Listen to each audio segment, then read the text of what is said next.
हम संवैधानिक अधिकारों के प्रति जागरूक हो गए तो वो संविधान की बात कर रहे हैं। 60 साल तक किसी ने रोक रखा था संविधान लागू करने के लिए कांग्रेस को। बीजेपी के आने के बाद ज़्यादा पॉलिटिकल डाइवर्सिटी आई। जब एक दुकान के बगल में दूसरी दुकान खुलती है तो सस्ता बेचना पड़ेगा सामान ज़्यादा रखना पड़ेगा। राहुल गांधी ने संविधान के नाम पर वोट लिया और संसद में पहले दिन हिंदू मुस्लिम का भाषण शुरू कर दिया। उनके लिए सोशल जस्टिस टूरिज्म है। गरीबों के यहाँ जाना, उनसे मिलना, ये टूरिज्म है। खाना खिला देना सामाजिक न्याय नहीं है। संवैधानिक अधिकार देना सामाजिक न्याय। ये लोग खाना खिला देते हैं। कांग्रेस बीजेपी का डीएनए संविधान विरोधी है। उनके डीएनए में सोशल जस्टिस नहीं है और उनके साथ आप रहकर सोशल जस्टिस नहीं कर सकते। लेकिन मैं जहाँ भी चुनाव लड़ूंगा 24 कैरेट गोल्ड संविधानवादी पार्टी से ही लड़ूंगा। मैं अपने आइडियोलॉजी को, अपने समझौता को बेच नहीं दूंगा सिर्फ सत्ता के लिए कि मुझे राज्यसभा, लोकसभा या विधानसभा जाना है। कि जब तक बहुजन लीडरशिप वाली पार्टियां हैं तभी तक कांग्रेस बीजेपी में आपकी इज्जत है। बिहार में साहू जी महाराज को लेकर जो कार्यक्रम का आयोजन हुआ, इसके लिए बीएसपी बहुजन समाज पार्टी को बहुत बहुत शुक्रिया। सोचिए, आरक्षण के जनक जिन्होंने पूरे आरक्षण का कंसेप्ट किया अपने राज्य में, वो एक ऐसे राजा थे उस समय के हिसाब से, जिन्होंने सोशल जस्टिस, इक्वालिटी, फ्रेटर्निटी की बात कही। और बाबा साहेब के प्रति उनका जो सानिध्य था, उनका जो लगाव था, वो सब जानते हैं। बाबा साहब को कितना उन्होंने सम्मान दिया एक राजा के तौर पे। और सबसे बड़ी बात है, उस समय उनको शूद्र कहा गया, जो आज ओबीसी कम्युनिटी है। आज जो SC ST OBC जो हमारा संवैधानिक नाम है, ओबीसी कम्युनिटी से आते थे। और छत्रपति साहू जी महाराज, संभाजी महाराज और शिवाजी महाराज एक पूरी कड़ी है जो राजाओं के दौर में, जब मौर्य वंश की समाप्ति हो गई, उसके बाद जो कुछ राजा बच गए थे और जब मनुवाद हावी हो रहा था, जातिवाद अपने शबाब पर था, तो उस दौर में जिस तरह का उन्होंने काम किया वो शानदार काम है। तो ये एक उनका जयंती मनाना बिहार में बड़ी बात है और मैं इसमें शामिल हुआ, ये मेरे लिए और गौरव की बात है। सर, कैसे देखते हैं 65% आरक्षण या 75% कह लीजिए उसको 9वीं अनुसूची में डालने का मांग लगातार कर रहे हैं लोग कि 9वीं अनुसूची में शामिल कर दिया गया। देखिए, मैं राजनीति की बात करूं तो बिहार में कभी भी सोशल जस्टिस की सरकार नहीं रही। लालू जी की सरकार है तो उसमें कांग्रेस रहती है, नीतीश जी की सरकार है तो उसमें बीजेपी रहती है। और ये दोनों पार्टी, कांग्रेस और बीजेपी, जो पिछले लगभग 75 साल से राज कर रही है देश में, ये दोनों एक दूसरे के क्लोन पार्टी है, फोटो कॉपी है। कांग्रेस की विचारधारा और बीजेपी की विचारधारा में रत्ती भर का फर्क नहीं है। राजद अकेली रही है बिहार।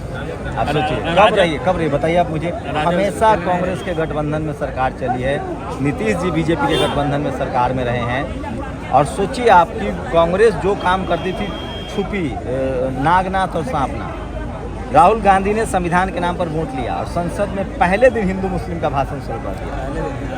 वो उनके लिए सोशल जस्टिस टूरिज्म है। गरीबों के यहाँ जाना, उनसे मिलना, ये टूरिज्म है। इस देश के दलित, पिछड़े, बैकवर्ड को ऐसा नेता चाहिए जो गरीबी झेल कर निकला हो, जिसने सड़कों पर संघर्ष किया। किसी को खाना खिला देना सामाजिक न्याय नहीं है।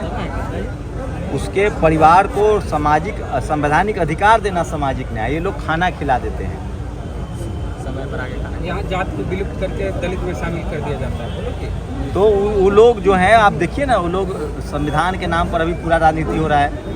बीएसपी साहू जी महाराज की जयंती में कोई पार्टी है अभी संसद में, आप अब तो पूरा दुनिया देख रहा है। अब तो तमाम SC ST OBC के लोग सोशल मीडिया, चाहे एक्टिविस्ट वेद हो, चाहे नेशनल दस्तक हो, चाहे ऐसे तमाम हज़ारों चैनल्स हैं। अब हम लोग सीधे सीधे इंटरफेयर कर रहे हैं पॉलिटिकल डिस्कोर्स में, सोशल डिस्कोर्स में।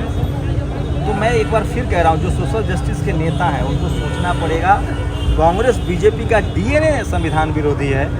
उनके डीएनए में सोशल जस्टिस नहीं है और उनके साथ आप रहकर सोशल जस्टिस नहीं कर सकते। और नहीं तो आप लालू जी की बातों को रखते हैं कि लालू जी ने बेहतर सोशल जस्टिस का काम किया है। क्या अगली पीढ़ी जो उनके बेटे हैं तेजस्वी यादव, क्या उनको समझ नहीं है सोशल जस्टिस की? नहीं, मैंने कोई थर्मामीटर नहीं लगा रखा है। मैं लालू जी के मैं जानता हूँ, दलित, पिछड़ा, आदिवासी, किसान, अल्पसंख्यक समाज का नेता जो राजनीति में आता है वो तकलीफ़ों को सहकर आता है।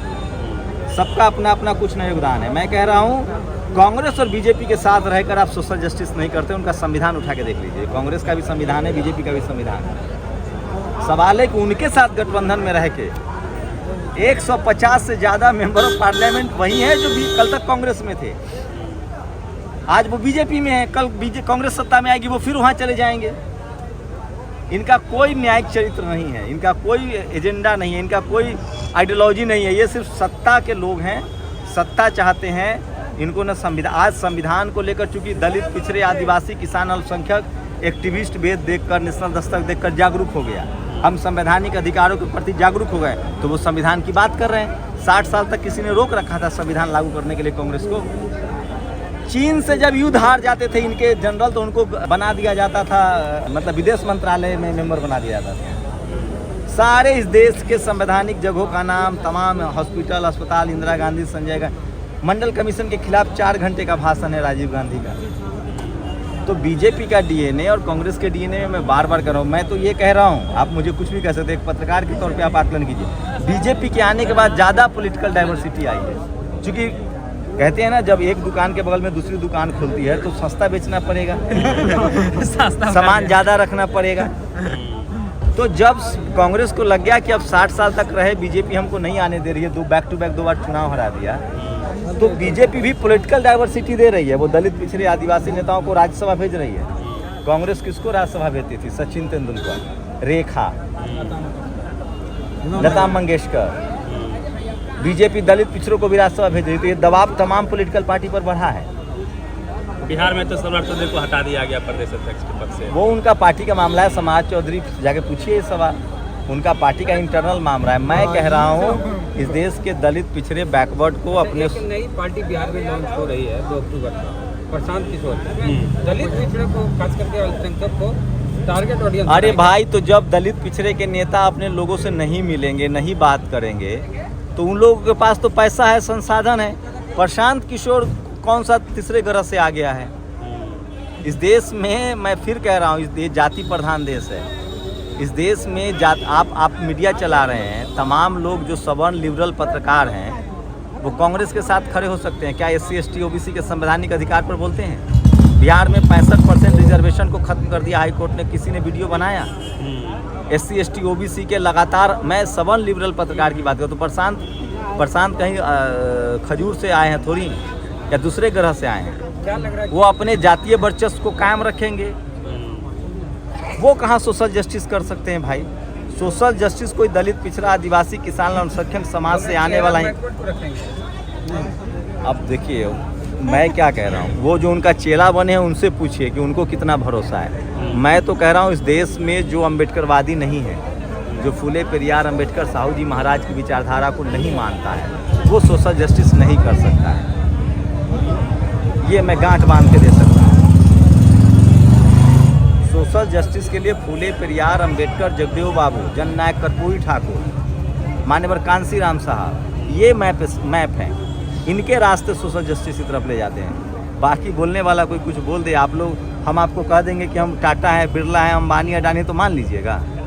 नहीं ना मानिएगा। हमारे लोग वोट कहाँ देते हैं संघर्ष करने वालों? तो ये लोगों को समझाना है। यही तो हम लोग कह रहे हैं कि हमें अपने संवैधानिक अधिकारों के प्रति लोगों को सचेत करना है कि आपको कहता कौन है, करता कौन है। सर, ये करने वाला देखना पड़ेगा। आप BSP का सरकार देख लीजिए 5 साल, वहाँ क्या क्या काम हुआ? अस्पताल बने, स्कूल बने। आज के डेट में media, judiciary, college, university, bureaucracy में आप नहीं जाएंगे, कंस्ट्रक्शन में नहीं जाएंगे, हायर एजुकेशन में नहीं जाएंगे, तब तक आप बेहतर जीवन के अधिकारी नहीं हो सकते। ये सब कौन किया? BSP सुप्रीमो मायावती ने किया। कोई भी सरकार जो 5 साल चली, उनसे ज़्यादा कॉलेज खुला, यूनिवर्सिटियाँ खुली। देखिए जाके Gautam Buddha university global level का यूनिवर्सिटी है। बिहार में है, क्या लग रहा है बिहार में अगले साल विधानसभा चुनाव है? इस साल तो जैसे आप लोकसभा का चुनाव लड़े, तो विधानसभा चुनाव लड़ेंगे आप? ये तो समय पर तय करेगा। मैं एक पत्रकार भी हूँ, बहुजन समाज का एक सोशल कार्यकर्ता भी हूँ। पार्टी मौका देगी तो जरूर लड़ेंगे, ये तो पार्टी तय करेगी। लेकिन मैं जहाँ भी चुनाव लड़ूंगा 24 कैरेट गोल्ड संविधानवादी पार्टी से ही लड़ूंगा। मैं अपने आइडियोलॉजी को, अपने समझौता को बेच नहीं दूंगा सिर्फ सत्ता के लिए कि मुझे राज्यसभा, लोकसभा या विधानसभा जाना है। विशेष जो लोग भी किसी भी पार्टी में हैं, अगर वो दलित, पिछड़े, आदिवासी, किसान, अल्पसंख्यक है, तो वो मान ले कि जब तक बहुजन लीडरशिप वाली पार्टियां हैं तभी तक कांग्रेस, बीजेपी में आपकी इज्जत है। जिस दिन ये पार्टियां खत्म हो गई, कांग्रेस 60 साल तक थे। सोचिए, दलित पिछड़ों को तो छोड़ दीजिए, अर्जुन सिंह को क्या हालत कर दिया गया था। हम अभी बात करेंगे उत्तर प्रदेश में अच्छा प्रदर्शन रहा समाजवादी पार्टी का। हाँ। बिहार में उस तरह का प्रदर्शन नहीं हो पाया। आप बिहार से हैं, इसके सवाल नहीं, बिहार में मैं बार बार कह रहा हूँ ना, सोशल जस्टिस की लड़ाई जो मायावती जी ने, मान्यवर साहब ने यूपी में जो लड़ा है कि बिहार और यूपी के लोग सोशल जस्टिस को लेकर लगातार जागरूक है। बिहार में एक लोगों को अब समझाना पड़ेगा कि बिहार में कभी लालू यादव, नीतीश कुमार स्वतंत्र रूप से मुख्यमंत्री नहीं है। इनके साथ पावर पॉलिटिक्स में कांग्रेस और बीजेपी शामिल है और ये चाह कर भी ये लोग सोशल जस्टिस का काम नहीं कर पा रहे हैं। तो यहाँ लोगों को चेंज करना पड़ेगा। विशेष राज्य के दर्जे को लेके लगातार क्वेश्चन हो रहे हैं, चाहे लोकसभा में हो, विधानसभा में लगभग हो रहा है। तो क्या लगता है कि चूँकि आप बिहार से हैं, विशेष राज्य का दर्जा बिहार को मिलनी चाहिए, कितनी आवश्यकता है? देखिए, विशेष राज्य का दर्जा हर उस राज्य को मिलना चाहिए जहाँ पर कैपिटा इनकम कम है। मैं फिर कह रहा हूँ, यूपी बिहार बहुसंख्यक आबादी वाला देश है, सबसे ज़्यादा देश की आबादी है यहाँ। उसमें भी इस देश के हर राज्य में SC ST OBC की संख्या ज़्यादा है। बाढ़ की समस्या, मैं तो चाहता हूँ इस देश को ही स्पेशल स्टेटस मिलना चाहिए, जहाँ एजुकेशन फ्री, बैकलॉग भरा जाए, रिजर्वेशन 90% किया जाए, तभी ये देश मजबूत होगा। जितना ज़्यादा आप चीन से कैसे आगे निकलेंगे? आपको IIT IIM खोलना पड़ेगा। आप सबके हाथ में फ़ोन किस देश की कंपनी है? मैन्युफैक्चरिंग वो भले भारत में कर सकती है, असेंबलिंग, हाँ माने बनाती भी है, लेकिन टेक्नोलॉजी किसका है? कॉपीराइट किसका है? एप्पल किसका है? गूगल किसका है? तमाम फोन्स कंपनी किसके हैं? हम सिर्फ मजदूर नहीं बने रह सकते हैं। इसलिए जब तक इस देश में टेक्नोलॉजी नहीं होगा, और साथ में टेक्नोलॉजी के साथ जो मेहनत कश कम्युनिटी के लोग हैं, जो लोहा का काम करते हैं, जो लकड़ी का काम करते हैं, जो चमड़े का काम करते हैं, जो खेती का काम करते हैं, उनके बच्चों को कॉलेज यूनिवर्सिटी में दाखिला देना पड़ेगा। तब जाकर जो महिला किचन में खाना बनाती है जीवन भर, वो न जानती है खाना बनाने का दर्द, तो उसको मौका मिलेगा तब ना वो कुकर का आविष्कार करेगी। तो जो मेहनत कश लोग हैं उनको विज्ञान के सहारा देना पड़ेगा, और पूरे देश को स्पेशल स्टेटस चाहिए ताकि स्कूल कॉलेज यूनिवर्सिटी पढ़ाई लिखाई आसान हो। और ये सब पत्रकारों को एजेंडा बनाकर लोगों को समझाना चाहिए।